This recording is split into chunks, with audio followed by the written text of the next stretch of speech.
ఒక యవనస్తుడు దేవుడు లేడు అని ఎదిగాడు, బాగా చదివాడు, ఒక మంచి మెడికల్ షాప్లో పనిచేస్తున్నాడు, మందులు అమ్ముతూ. ఆ మందులు ప్రతి జబ్బుకి ఇవ్వగలడు, అతనికి తెలుసు. సో ఇంత జ్ఞానం సంపాదించిన వాడికి వచ్చిన ప్రశ్న, దేవుడేంటి? దేవుడు కాదు, మెడిసిన్. ఒకరోజు ఒక బిడ్డ సైకిల్ మీద వస్తూ తొందరగా వచ్చి అడిగాడు, అయ్యా ఈ మెడిసిన్ ఇవ్వండి, మా అమ్మ చనిపోయేటట్లుంది.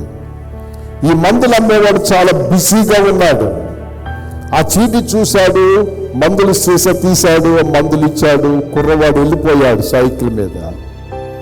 తర్వాత చూశాడు, తాను మెడిసిన్ ఇవ్వలేదు, మందు ఇవ్వలేదు, కానీ ఒక విష పదార్థాన్ని ఇచ్చాడు. ఈ విష పదార్థమే కానీ ఇప్పుడు ఆ కుర్రవాడు తీసుకెళ్ళి తన అమ్మకి ఇస్తే అమ్మ చచ్చిపోతుంది.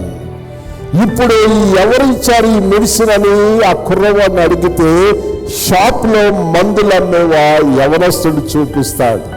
ఇప్పుడు ఈ మందులు అమ్మే యవనస్తుడికి భయం పట్టుకుంది. ఎలాగో ఇప్పుడు అడ్రస్ తెలియదు, ఎలాగో తన యొక్క మందుల షాపులో ఒక పాస్టర్ గారు ఒక చిన్న వచనం పెట్టి వెళ్ళాడు, ఆపత్కాలమందు నాకు మొర్ర పెట్టుము, నేను నీకు ఉత్తరం ఇచ్చేదను.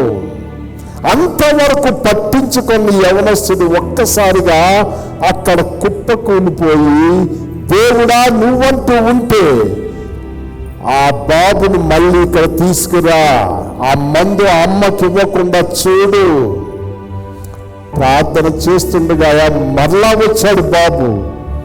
షాప్ ముందు కంగారుగా అడుగుతున్నాడు, అయ్యా అయ్యా నేను చాలా వేగంగా అమ్మకు మందు ఇవ్వాలని వెళ్తున్నాను, సైకిల్ మీద పడిపోయాను, సీసా బద్దలైపోయింది, మళ్ళీ మందు ఇవ్వండి అని అడిగాడు.